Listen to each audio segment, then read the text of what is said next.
Assalamualaikum warahmatullahi wabarakatuh.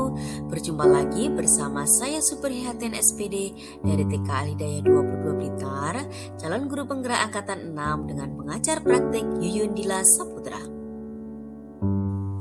Kali ini saya akan menjelaskan tentang koneksi antar materi modul 1.1, yaitu kesimpulan dan refleksi pemikiran-pemikiran Ki Hajar Dewantara.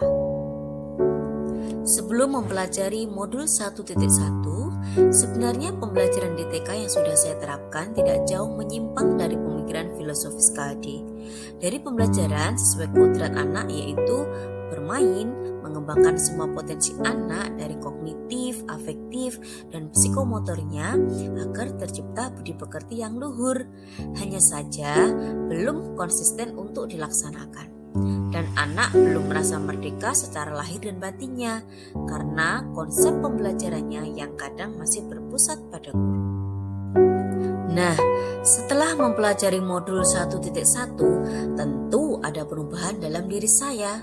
Yang pertama yaitu mengubah paradigma saya sebagai guru, yaitu tentang dasar-dasar pendidikan menurut KHD, diantaranya 1. Yaitu menuntun. Maksud pendidikan itu adalah menuntun segala kekuatan kodrat atau potensi yang ada pada anak-anak agar mereka dapat mencapai keselamatan dan kebahagiaan yang setinggi-tingginya, baik sebagai manusia maupun anggota masyarakat. Yang kedua, dasar pendidikan Ki Hajar Dewantara yaitu kodrat anak. Kodrat anak ini adalah pertama, merdeka. Merdeka adalah anak dikatakan merdeka apabila hidup, lahir, dan batinnya tidak tergantung pada orang lain, melainkan pada kekuatan diri sendiri. Yang kedua, kodrat anak adalah bermain. Dengan bermain, maka cipta, karsa, dan karya akan berkembang.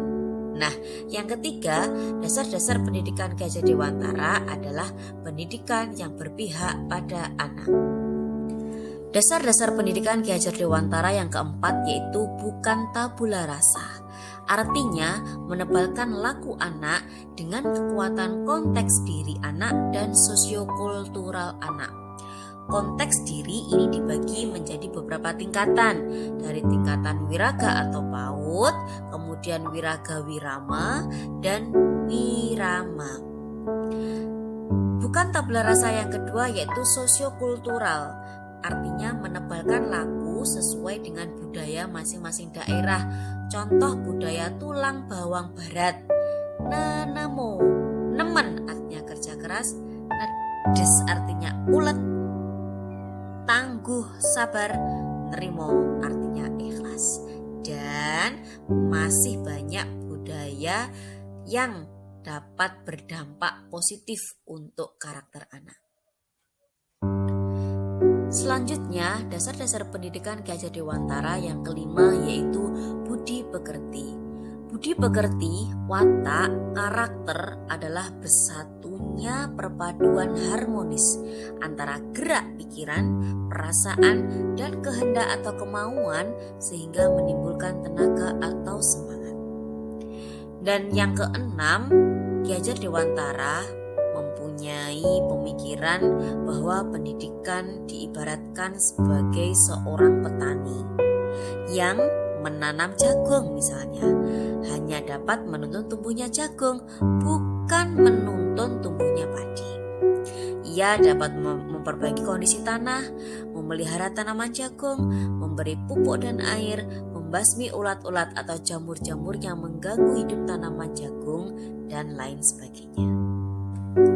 Nah, setelah mempelajari modul 1.1 ini, selain yang pertama seperti yang saya ungkapkan di depan, mengubah paradigma baru tentang pengertian pemikiran-pemikiran filosofis pendidikan menurut KHD, yang kedua adalah lebih menekankan kembali peran guru sesuai dengan trilogi pendidikan, yaitu ing ngarsa sumtulodo, ing madya mangunkarsa, tutwuri handayani. Di mana disinilah peran guru sangat penting bagi perkembangan anak, di mana saat di depan guru memberikan contoh yang baik bagi anak didiknya.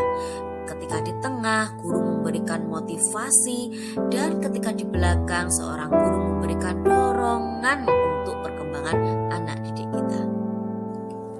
Hal-hal yang segera diterapkan setelah mendapatkan materi dari modul 1.1. Yang pertama adalah menerapkan pembelajaran yang berpusat kepada anak dan merancang pembelajaran sesuai kodrat anak, yaitu belajar seraya bermain, agar tercipta pembelajaran yang merdeka sesuai dengan kurikulum merdeka yang diterapkan pada tahun 2022 ini. Kemudian menjalin komunikasi atau kolaborasi kepada teman sejawat, kepala sekolah tentang pemikiran-pemikiran KHD dan penerapannya. Karena tanpa dukungan dan kerjasama teman sejawat dan kepala sekolah, tentu pembelajaran yang berpusat pada anak ini tidak akan berhasil. Demikian koneksi antar materi modul 1.1 yang bisa saya sampaikan. Ada kurang lebihnya, mohon maaf yang sebesar-besarnya. Wassalamualaikum warahmatullahi wabarakatuh.